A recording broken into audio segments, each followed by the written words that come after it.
Morning मेरे प्यारे बच्चों।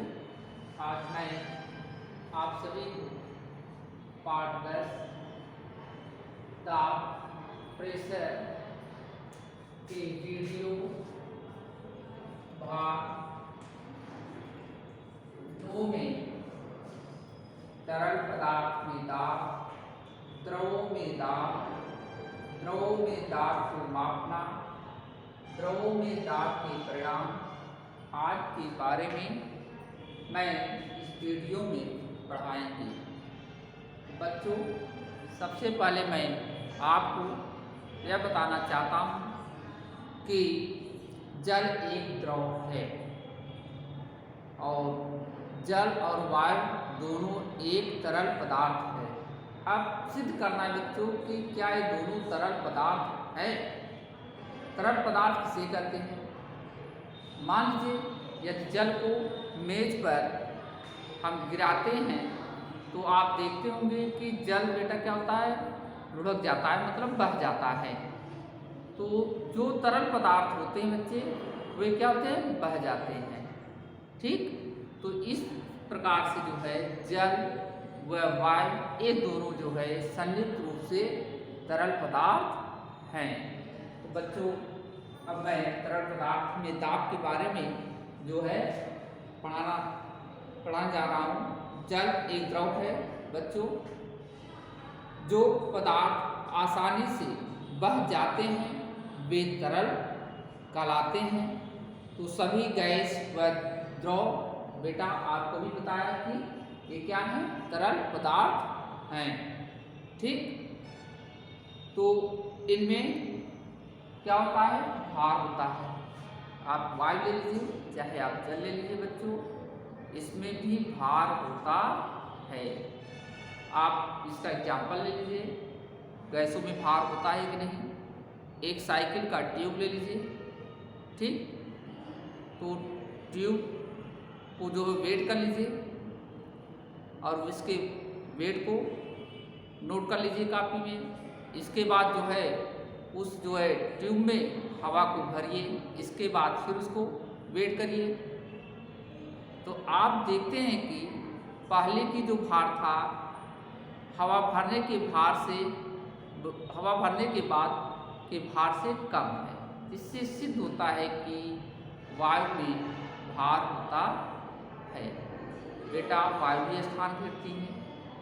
ठीक, द्रव में भी भार होता है, द्रव भी स्थान घेरती है।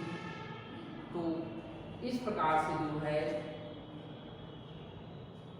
द्रव या तरल पदार्थ जो है बेटा, वह जो है सभी दिशाओं में जो है दाब डालते हैं।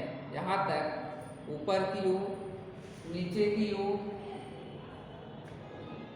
मान लीजिए ये द्रव के कण है, यह इस साइड लेफ्ट राइट, ऊपर नीचे, कहने तात्पर्य चारों दिशाओं में ये दाब डालती है।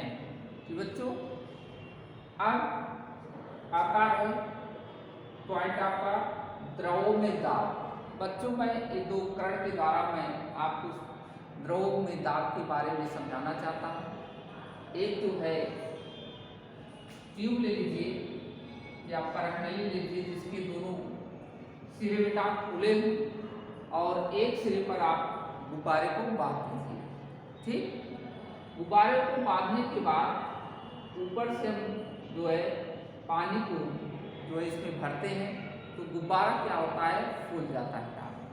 तो क्यों फूलता है? क्योंकि उसमें नीचे की तरफ जो है दाब लग रहा है। और किसका दाब लग रहा है? वह द्रव का, जल का दाब लगने के कारण यह जो है गुब्बारा क्या होता है, फूलना शुरू हो जाता है।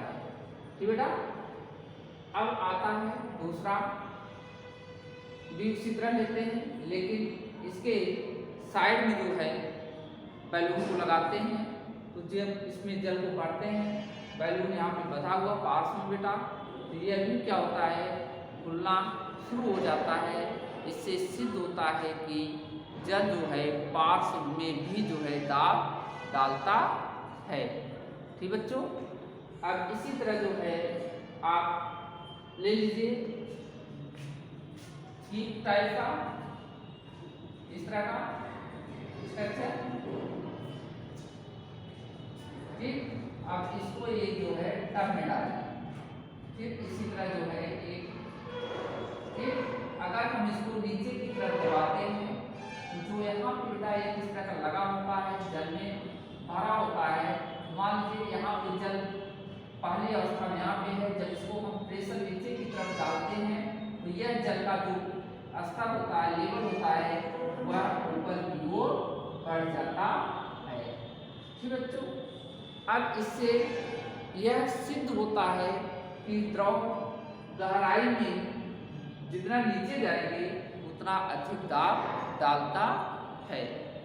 तो बच्चों कहने का तात्पर्य कि द्रवों में दाब के 3 तथ्य आपके सामने आए। पहला है द्रव सभी दिशाओं में दाब उत्पन्न करते हैं। पहला, द्रव सभी दिशाओं में, ठीक है। पहला क्या है? द्रव सभी दिशाओं में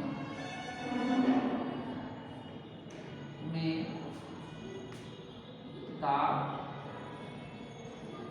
डालता है। बेटा अब आपका जो दूसरा पॉइंट है कि द्रव पार्श्व में दाब डालते हैं। द्रव पार्श्व में दाब डालते हैं। द्रव नीचे की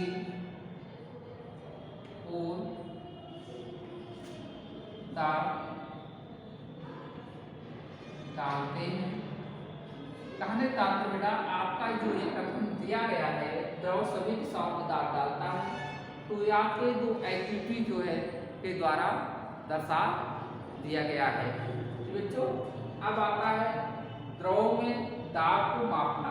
बच्चों द्रव में दाब को मापने के लिए मैनोमीटर उपकरण का प्रयोग किया जाता है। बच्चों यह जो है प्लास्टिक का बना हुआ यू आकार का होता है। ठीक, अब आता है द्रव में दाब के परिणाम। बच्चों द्रव में दाब के जो परिणाम हैं वे निम्नलिखित हैं। पहला है, आप देखे होंगे बच्चों कि मकान की जो दीवार का नींव होता है वह चौड़ा होता है और ऊपर जो होता है वह चौड़ा उतना नहीं होता। या आप ये भी देखे होंगे पुल का जो निचला सिरा होता है वह चौड़ा होता है, लेकिन ऊपर की तरफ जब आता है तो पतला हो जाता है। ठीक, आप देखेंगे पुल का एक भाग जो है निचला सिरा आपका एक भाग जो है चौड़ा होता है। ठीक बच्चों, इसी तरह जो है इस तरफ भाग होता है, तो इस पे जो है पुल का निर्माण होता है। ऐसा क्यों? क्योंकि जिससे दाब कम लगे, क्योंकि नीचे की तरफ दाब अधिक लगता है। अगर नुकीला रहेगा तो बेटा क्षेत्रफल कम रहेगा तो दाब अधिक लगेगा, जिसके कारण नींव धंस सकती है। ठीक, अब सेकंड पॉइंट है बच्चों कि पनडुब्बी बहुत मजबूत आवरण की बनी होती है। क्यों बनी होती है? ताकि वह जल के अंदर का अत्यधिक दाब सहन कर सके। ठीक बेटा, आप देखे होंगे गहरे सागर के गोताखोर जो है विशेष जो है प्रकार के सूट पहनते हैं। क्यों ऐसा पहनते हैं? क्योंकि सागर की जो गहराई होता है बेटा उसमें उच्च दाब होता है। वह उच्च दाब जो है हमारा जो शरीर का हृदय है वो सह नहीं सकता है।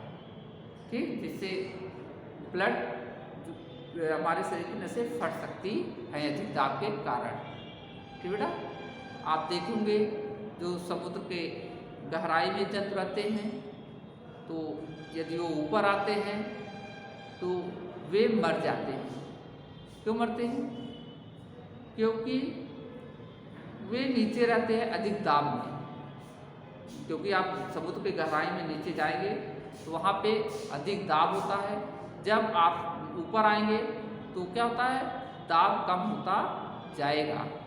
जो उनकी जो ब्लड सर्कुलेटरी सिस्टम है बेटा उसी गहराई के आधार पर है। जब ऊपर आएंगे दाब जो है बाहर कम होगा, अंदर का दाब अधिक होगा। जब उनके शरीर की ब्लड सर्कुलेशन दाब अधिक होगा तो नसें फट सकती हैं।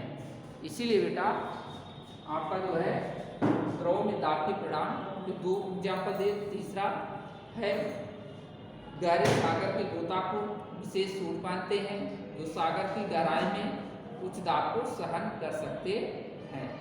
तो बच्चों इसी के साथ जो है आज जो है आपका तरल पदार्थों के दाब में द्रव में दाब के बारे में पढ़ा दिया हूँ।